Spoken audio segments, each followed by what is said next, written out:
My name is Grace. I am 19 years old. I live in a small city near the sea. It is a busy place with many people, shops, and noise.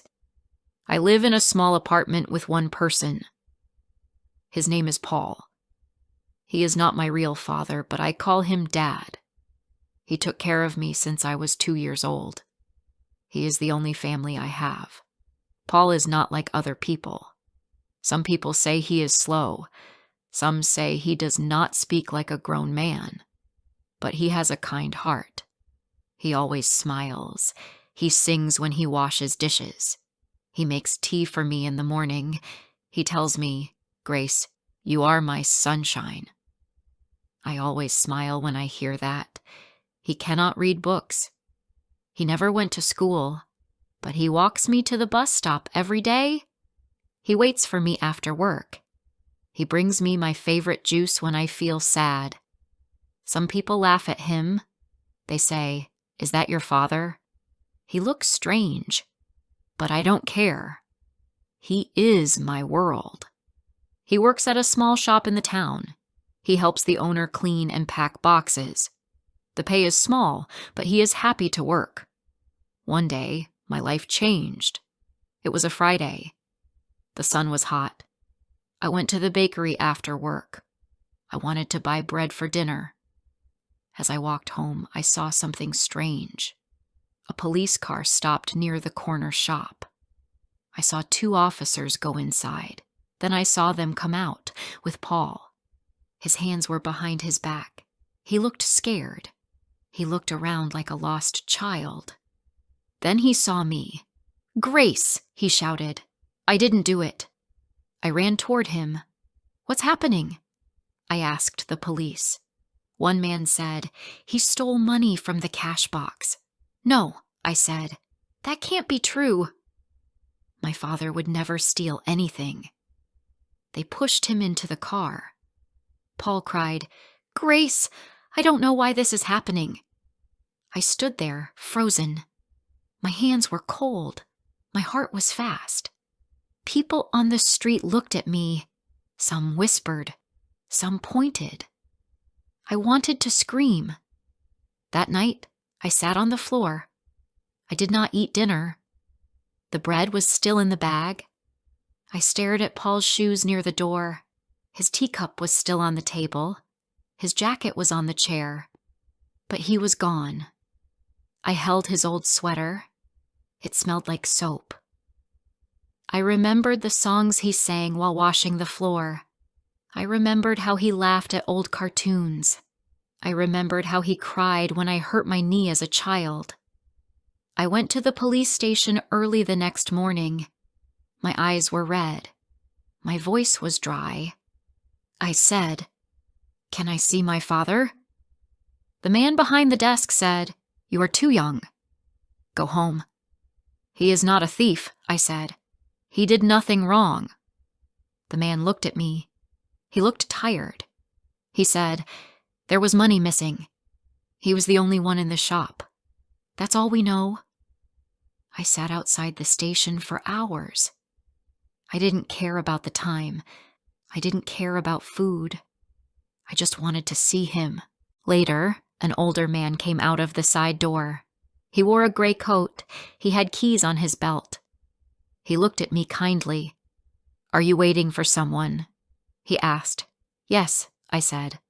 "My father. His name is Paul. They took him yesterday." The man sighed. "I'm just the cleaner here, but I saw him. He was crying last night. He kept saying your name." Tears filled my eyes. "He is scared," I said. "He does not understand what is happening." The man gave me a small sandwich from his lunch bag. "Here, you need to eat." "Thank you," I said. I ate slowly. Every bite felt heavy. When I walked home that evening, I felt tired. Not just in my body. My heart was heavy. The sky was gray. My street was quiet. But when I reached our door, I stopped. There were red letters on the wall. Someone had painted them. It said, "Thief's House." I froze. My legs felt weak. I touched the wall. My fingers shook. Why are people so cruel? They don't know him. They don't know his heart. I ran inside and closed the door. I sat on the floor and cried. I wanted to scream, but no sound came. Just tears. Then I remembered Paul's voice. "Grace," he used to say, "when you feel sad, just sing a little song. It helps." I did not sing, but I whispered, "I will help you, Dad. I will not let you stay in that place. You don't belong there." The next morning, I went to the library. I found books about justice. I could not understand every word, but I tried. I took notes. I copied sentences. One line stayed in my mind. An innocent man should not sit in prison. I wrote it down and showed it to my teacher. Her name was Miss Helen. She looked at the words. Then she looked at me. "Why did you write this?" she asked. I took a deep breath. "It's about my father," I said. "They say he stole money, but he didn't." Miss Helen sat down. "I remember him. He came to your school play last year. He cried when you read your poem." I smiled. "Yes, that was him." She looked serious. "Grace, would you like me to talk to someone? I have a friend who is a lawyer." My heart jumped. "Yes, please. I don't have anyone else." She touched my hand gently. "Let's see what we can do." That night, I looked out the window. The stars were bright. I held Paul's sweater close. "I will help you, Dad," I whispered. "I don't care how hard it is." Before I share the rest of my story, I need to know, where are you listening from? Knowing someone hears me, understands me, gives me strength. The next day, Miss Helen came to my house after school. She brought a small folder in her hand. She sat with me at the table. Her voice was soft. "My friend is a young lawyer," she said. "Her name is Lisa. She read about your father. She wants to help." My heart felt full. "Can I meet her?" "Yes," Miss Helen said. "She will come tomorrow, after school." That night, I cleaned the house. I made tea. I looked at the photo of me and Paul on the wall. I smiled. He was holding a birthday cake. I was only 10. That was the happiest day of my life. The next afternoon, Lisa came. She looked young and smart. She wore a brown coat and carried a notebook. She shook my hand. "Hello, Grace. Miss Helen told me everything. I want to help your father." "Thank you," I said. "I don't know what to do. I'm scared." Lisa gave me a kind smile. "You are strong. I can see that. You already started the fight for him. That is brave." She asked me many questions. "Where was your father when the money was taken? What time did it happen? Who else was there?" I answered as best as I could. Then she said something important. "We need to find the truth. We need to find someone who saw what happened." I looked down. "Nobody will help. People already think he is guilty." "Not everyone," Lisa said. "We just have to look harder." She gave me a list. "We will go to the shop. We will speak to the owner. We will check if there is a camera. Maybe someone saw something." I nodded. "Yes, I will do anything." That night, I could not sleep. I kept thinking about Paul. Was he cold? Was he scared? Was he crying? I closed my eyes and saw his face behind the glass. The next morning, Lisa took me to the shop. It was closed, but the owner was inside. He looked tired and angry. His name was Mr. Raymond. "You again?" he said. "Why are you here?" Lisa spoke calmly. "We are here for Paul. Grace believes he is not guilty." We want to see the security video from that day. Mr. Raymond crossed his arms. The camera was broken. No video. Lisa looked at him. When did it break? He paused. Last week. 2 days before the money went missing. Lisa wrote that down. Did anyone else have keys to the cash box? He looked away. Only me. And Paul. But he is not smart enough to trick anyone. I stepped forward. He is kind. He is honest. You know that. You worked with him for 2 years. The man said nothing. He picked up a box and walked away. Lisa whispered, "He is hiding something." We stood outside the shop. The street was quiet.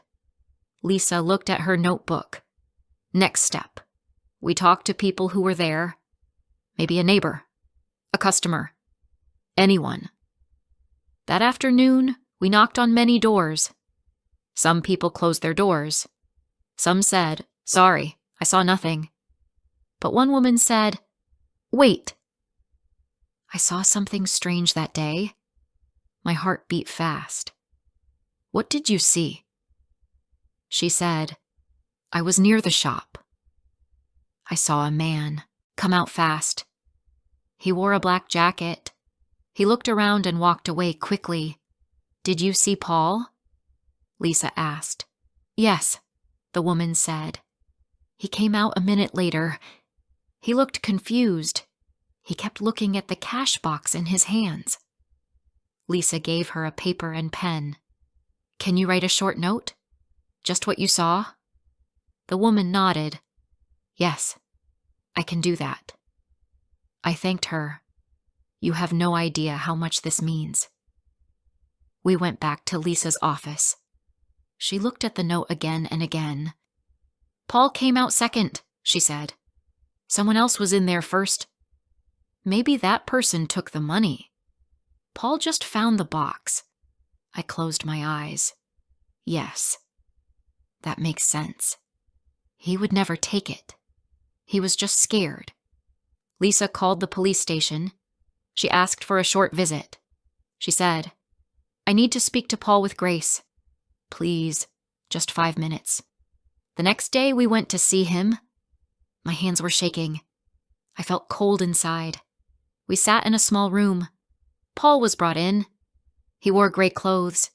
His hair was messy. His face looked tired. But when he saw me, he smiled.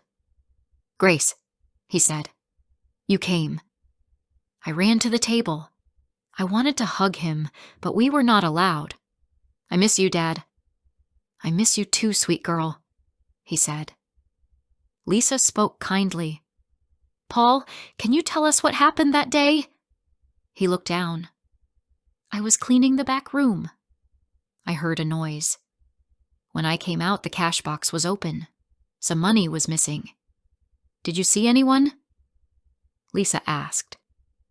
He nodded slowly. A man. I don't know his name. He came to the shop once or twice. He wore a black jacket. Did he say anything? He said, the boss is not here. Okay. And then he left. I thought maybe he was a friend of the owner, but then I saw the box. Lisa took notes. She looked at me. This matches what the neighbor said. Paul looked at her. Do you believe me? Yes, she said. We believe you. We will help you. Tears ran down my face. Paul smiled, but his eyes were still full of pain. The guard called time. We had to leave. Stay strong, I said. We are not giving up. Paul gave me a small wave. Thank you, Grace. You are my sunshine. As we walked out, Lisa said, we now have a witness. We have Paul's story. We just need to find the man in the black jacket. I nodded. How do we find him? I have an idea, she said. The next few days passed slowly. Every morning I woke up and looked at Paul's empty chair. His shoes were still by the door. His favorite blue cup sat untouched on the kitchen shelf. I missed his quiet singing, his laugh, his gentle voice calling me sunshine. The apartment felt too big and too quiet without him. At night, I could not sleep. I would sit by the window with his old sweater in my hands, whispering to myself, "I'm still trying, Dad. I won't stop." Lisa called me on Thursday afternoon. Her voice was full of energy. "Grace," she said, "I think I found something. Do you remember the man your father talked about, the one in the black jacket?" I nodded, even though she could not see me. "Yes," I said. "He saw that man leave before he found the cash box open." Lisa continued. "I looked at the records. A man named Rick had visited the shop 2 times before. He used to work in a shop across the street. I went there today. The owner said Rick was fired last month. He was always asking for money. Sometimes he took things without paying. And guess what? He also wears a black jacket." I felt a light in my chest. "Do you think he did it?" I asked. Lisa said, "I do. But we need proof." The next day, Lisa spoke to a police officer she trusted. His name was Officer Hill. He agreed to help. He said they could not arrest Rick without evidence, but he would visit him and ask questions. That afternoon, Officer Hill went to Rick's apartment. Rick was not happy. He said he had never even been inside the shop. But when the officer looked around the room, he found something strange. There was a red envelope on Rick's desk. Inside was cash, and on the back of the envelope were the shop's initials, R.S., for Raymond's store. Officer Hill asked him, "Where did you get this?" Rick said he found it on the ground, but he could not say where or when. The story didn't make sense. Officer Hill took a photo of the envelope and showed it to Lisa. She showed it to Mr. Raymond, the shop owner. He turned pale. "That's mine," he said. "That's how I mark all the cash drops." Lisa smiled. "Then we may be close to the truth." On Saturday morning, I met Lisa at her office again. She told me that Officer Hill had written a full report. He also gave a copy to the court. The judge agreed to reopen Paul's case. We had to go to court again next week. I felt nervous, but I was ready. I wanted to stand by my father and tell the world that he was not a bad man. He was kind, gentle, and honest. He did not deserve to sit in jail. On the day of the court hearing, I wore my nicest dress. I brushed my hair and packed Paul's favorite sweater in my bag. I told myself, "Stay strong. This is the day everything can change." Lisa and I entered the courthouse together. It was a big room with many chairs and a tall wooden table where the judge would sit. Paul sat with a lawyer on one side. He looked small in his gray clothes. But when he saw me, he smiled, and that gave me hope. The judge came in and everyone stood. Then the room became quiet. Lisa stood up and spoke first. She told the judge that Paul did not take the money. She said that another man, named Rick, had entered the shop before Paul found the open box. She gave the note from the neighbor to the judge. She showed the photo of the red envelope. She told the judge that the money inside was marked with the shop's initials. The judge listened carefully. Then he asked, "Did this man, Rick, confess to anything?" Officer Hill stood up. "No, Your Honor." But his story changed many times, and he had no clear reason for having the envelope. Lisa then said something I will never forget. "Paul may not speak like other men. He may walk slowly or laugh loudly, but that does not mean he is a thief. Being different does not mean being guilty." I looked at my father. His hands were shaking. His eyes were full of water. The judge read the notes again. Then he looked at Paul. "Do you want to speak?" he asked. Paul stood up slowly. His voice was quiet. I did not take the money. I just wanted to work. I liked helping Mr. Raymond. I didn't want to hurt anyone. When I saw the open box, I was scared. I didn't know what to do. I only thought about Grace. I didn't want her to see me in trouble.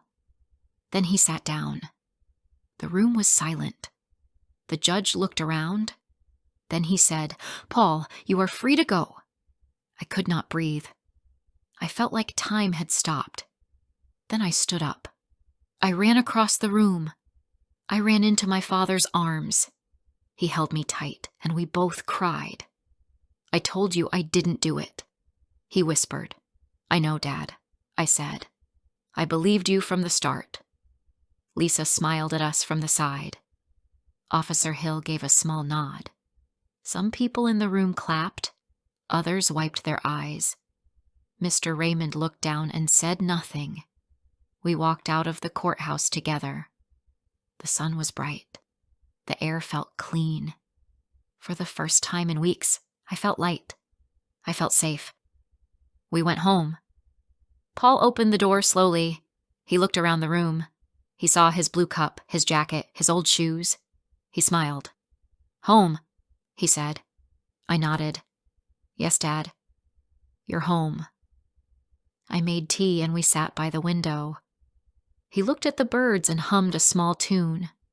I leaned on his shoulder. I had missed that sound. I had missed his warmth. That night, I looked at the stars again. I held his hand and said, "You're not a thief, Dad. You never were. You're my father, my friend, my hero." Some days later, Miss Helen came to visit us. She brought flowers and cookies. She hugged Paul and said, "You have a very brave daughter." Paul smiled and looked at me. "She is my sunshine," he said. Then he looked at Miss Helen. "Thank you for helping us." Lisa also came. She brought a small notebook for me. "You can use this," she said, "to write your own story. I think one day you'll help others too." I thanked her with all my heart. Without her, my father might still be in that cold room behind the glass wall. Weeks passed, and things became normal again. Paul found a small new job helping an older man clean boats near the water. He came home with wet shoes and a happy face. I started taking night classes to study law. I wanted to understand the world better. I wanted to help people who had no voice. One evening, I stood by the window again. Paul was singing in the kitchen. The smell of tea filled the air. I closed my eyes and smiled. This story is not just about a man who was called a thief. It is not just about me, a girl with no mother and no fancy things. It is about love, about truth, about standing up when you are alone. It is about believing in someone, even when the whole world says they are guilty. It is about never giving up. My father is not perfect. He forgets things. He talks too much during movies. He wears socks that don't match. But he is kind. He is honest. And he is mine. Thank you for listening to my story. If you have someone in your life who loves you like that, hold them close. Trust them. And when life gets hard, remember this. Truth may take time, but it always finds the light.